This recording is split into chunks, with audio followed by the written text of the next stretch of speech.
What's up guys, the Strong Boys 19 here, and welcome back into my full review, now the second part actually, into Devin Townsend's brand new studio album, Lightwork.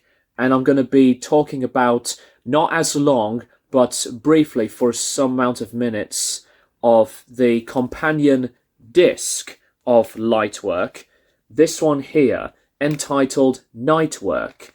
So, this is the other bonus material that we get to listen to in the continuation on what Lightwork was, and the companion disc of Nightwork is like the delivering and progressive feel that what we did hear and love a lot from Lightwork, which is more or less like onto this ever-flowing, gentle and still beautifully crafted and wonderfully contrasted mix into balanced production and these stunning vocals and touching, bittersweet in places and emotional expressions and experiences on what a lot of Lightwork did deliver.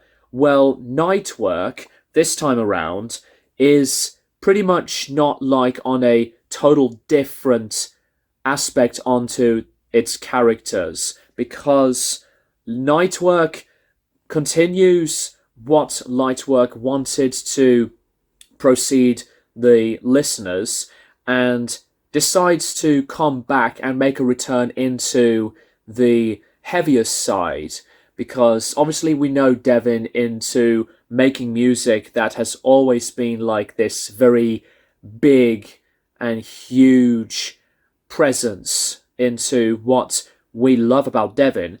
But it's also great and brilliant that Devin decides to, explore things even further. And, with most of my experience with Nightwork, the comments I'm going to be saying about Nightwork is going to be pretty much alike and still intact with what I said on Lightwork. Track highlights onto this album: the phenomenal and outstanding number of Sarcasm Part 2. I do think the instrumentation was all clever, and these various riffs do mash things together in a very terrific and attention-seeking vibe, because there are moments into these riffs when you can think that this is going to continue off in this pummeling mood, but it does continue that heavy sound. However, it does switch things further into more of the separate time signatures and other musical arrangements, wonderful female vocals, that the melody to this one was excellent, and when Devin sings on this track, he was outstanding. And even on the last part of Sarcasm Part 2, which leads into the finale part of the song, a separate piece called Stampy's Blaster, that was a small, brief, but brutal cacophony to finalize things. And I think one of my other high favorites on this album is Precious Sardine. This track has a lot to talk about, because I think the best thing that I do love about Precious Sardine is that it really goes off on a tangent. It always starts in this, like I said sometimes now, very calm and mellow sound, not as frantic and not as complex ability, especially like onto some more of these personal lyrics involving the quarantine. And as soon as I was diving in with this whole song, the later pieces makes this whole piece go all out. And there were unexpected moments that the electronic synth-driven sounds do burst in, not very abruptly to awkwardly change the sound, but it's like that this is like on a kaleidoscope of effects that never ends. The dancey, electric 80s sounding processing beats did take me back into like something from a new wave, maybe something like on a new order, dancey, poppy feel, like so much wider, where the instrumentation just spreads and opens, decides to go into this whole big spectrum, and it was so unexpected. I think this is one of the best songs on this record, because while it is mostly structured, change of pace and the later paces in between, with multiple effects to more reverb, reverse style effects, it is one mad mix. It's a mad mix from beginning to end. But I think Precious Sardine is one of those other, I would say, unexpected moments on this album that I think works. This is one of my favourite tracks on this record. Hope Is in the World takes things back into his return on this beautiful essence in cleaner vocal tone and instrumentation.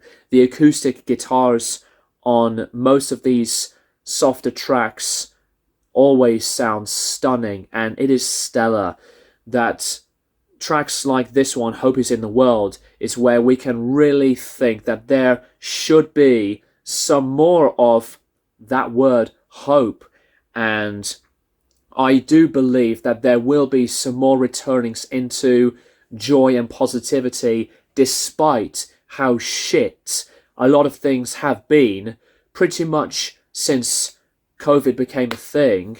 But I absolutely love Hope Is in the World, and especially into a lot of the lyrics of this one, like on most of Nightwork. It speaks to you. Devin bravely, I think, decides to continue that even further. And you get to Children of Dog, which is basically like the same feel of Children of God, but with separate lyrics. It oozes my eardrums in this blissful and ambient made texture. Children of God from Lightwork is still one of the strongest tracks on here, but Children of Dog is pretty much like on the same flow, same adventurous, spacious feeling. Boogus is a really weird one for me. Not that I would give it a gripe at all, but Boogus, when I listen to this track, it does have that bluesy feel about it, because I was paying attention in the guitar work, while there's a lot of these flashing technicalities and wicked and blistering solos involving Steve Vai from Starchasm Part 2. Boogus makes me think on something like a Rolling Stones thing, but with obviously this modern style production. But I think Boogus has a charm of itself, and I like it a lot for that. And Carry Me Home, the last track, the acoustic guitars on this track were superb. The way it was played is more or less like on a folky, I guess, country tinge into this instrumentation, but the melody on one of these moments, like on this track, is great. I think Devin's clean vocals have expanded. He just eases things into this excellent mix, and clever and not as vicious and as very instant driven tones of brutality and heaviness, like some of the stuff from the first half of Nightwork did. But Carry Me Home was perfect. And when I look at these lyrics on these songs, it's like that he's talking to me. He's like he's addressing how he feels, and I know he's done that on a lot of occasions with many of his albums, but this is the point where I can definitely accept and feel the desperation trying to overcome state. And you just can't go anywhere near as reflective, as personal, like Lightwork and Nightwork put together. And there's a load of these other musicians that have worked so hard onto both of these two separate releases. Morgan's drumming on this companion disc was phenomenal, and Mike Keneally from Lightwork, and especially with Steve Vai, as I've mentioned, many other people. It's a huge ensemble of musicians that they all deserve a mention, because Lightwork wouldn't be possible not only by Devin, but with other musicians together that have worked gracefully for this record. What can we really say about both of these, Lightwork and Nightwork together? This is a journey to behold and experience for yourself. It's always a big pleasure to hear so many new things from Devin into the table. Pretty much when he really got out there from Empath, but he decides to proceed and progress with whatever he wants to make, and I love Devin very much for that as well. That's personally all I would like to say about Nightwork by Devin Townsend, and let me know what you think of Nightwork as well in the comments down below. Do you love it as much as Lightwork? I think both of them were amazing in their own right. Definitely get Lightwork, and especially to check out the Nightwork companion disc, because it all works just as efficiently and as quintessential, in my opinion, for bigger originality and more returns into our reflections and what we wanted to hear from one of the greatest of all time. I'm going to give Nightwork, the companion disc to Lightwork, I would say the same rating, a 9 out of 10. It is always adrenaline driven and intriguing at the same time to repeat these sounds over and over and over again. And, you know, like I said in my Lightwork review, that this is one of my favourite records of the year, but I think Nightwork is just as spectacular. Thank you guys for watching, and I'll keep you guys posted for more videos in the near future.